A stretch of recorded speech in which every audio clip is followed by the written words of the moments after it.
혹시 뉴스에서 한국은행이 기준금리를 인상했다거나 동결했다는 소식을 들을 때마다 그래서 내 삶에 뭐가 달라진다는 거지? 라는 생각을 해보신 적 없으신가요?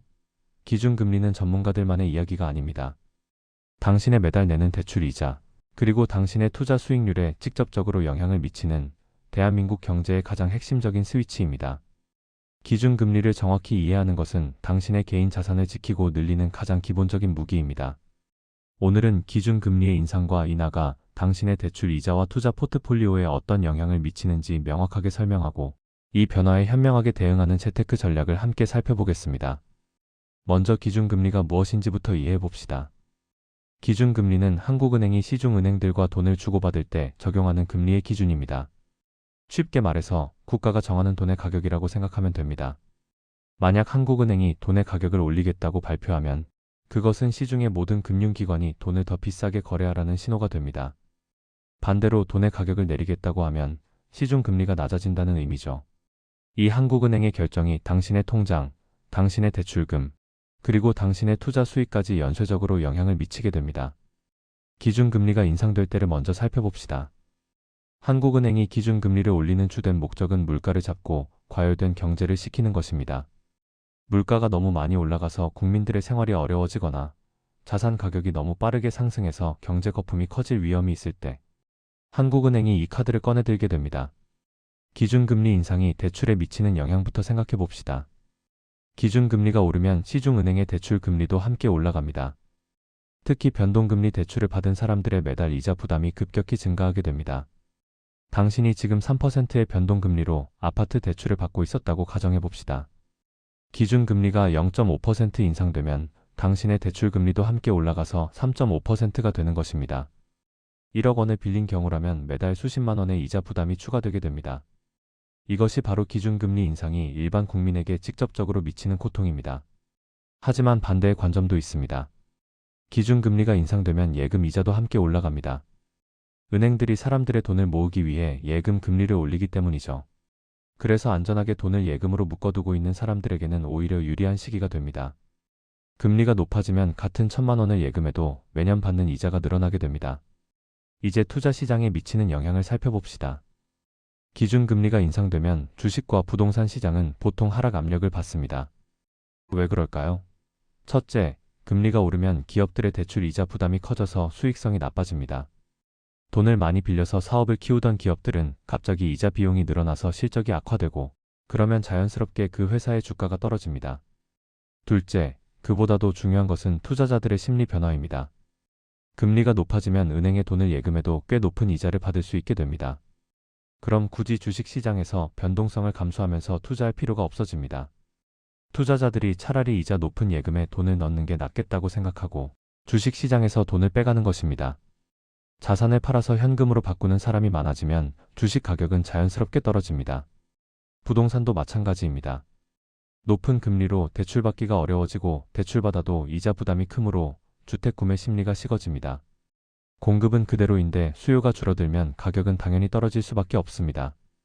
이제 기준금리가 인하될 때를 살펴봅시다. 한국은행이 기준금리를 내리는 주된 목적은 경기를 부양하고 침체된 경제의 활력을 불어넣는 것입니다.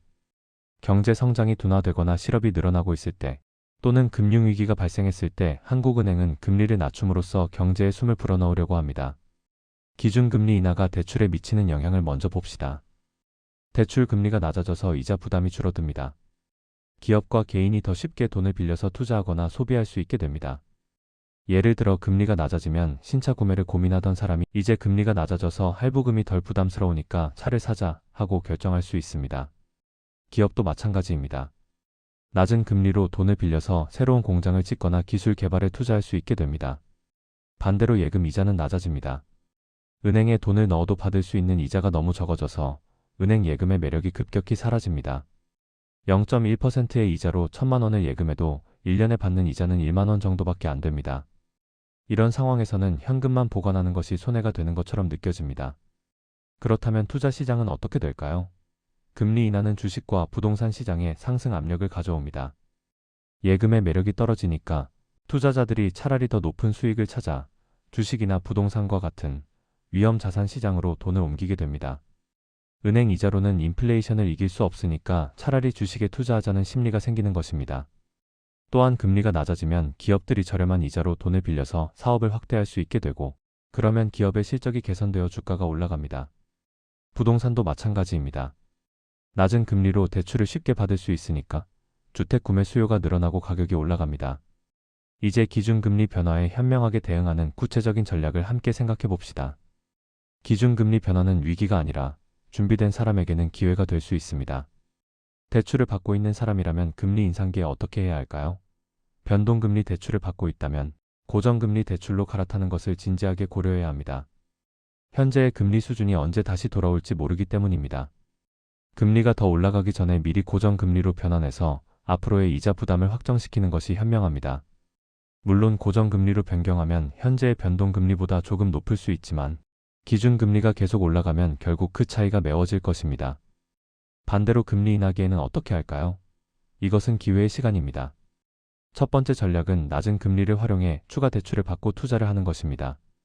금리가 낮을 때 돈을 빌려서 주식에 투자하면 투자 수익률이 대출 금리보다 높으면 그 차이가 이익이 됩니다. 두 번째 전략은 기존의 고금리 대출을 대환 대출을 통해 낮은 금리로 갈아타서 이자를 절약하는 것입니다. 예를 들어 5%의 높은 금리로 받은 대출을 금리 인하기에 3%로 갈아타면 매달 이자 부담이 훨씬 줄어듭니다. 투자자라면 어떻게 대응할까요? 금리 인상기에는 주식시장의 변동성이 커지므로 일시적으로 더 안전한 자산으로 포트폴리오를 조정하는 것을 고려할 수 있습니다. 채권이나 금, 달러와 같은 안전자산의 비중을 일시적으로 늘리는 것입니다. 또한 금리 상승의 수혜를 보는 금융주, 예를 들어 은행이나 보험회사 같은 종목에 관심을 가질 수 있습니다. 이런 회사들은 금리가 올라가면 수익이 증가하니까요. 배당주에 대한 투자도 좋은 전략입니다.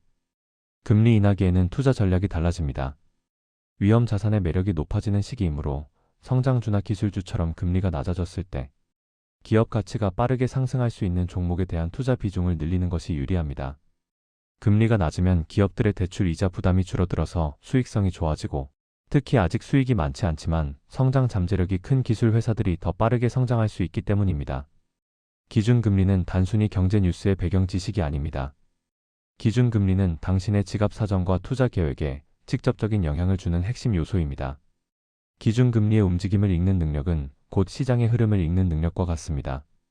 오늘 배운 내용을 바탕으로 대출과 투자를 계획적으로 관리하여 금융 환경 변화에도 흔들리지 않는 튼튼한 자산을 구축해 나가시길 바랍니다.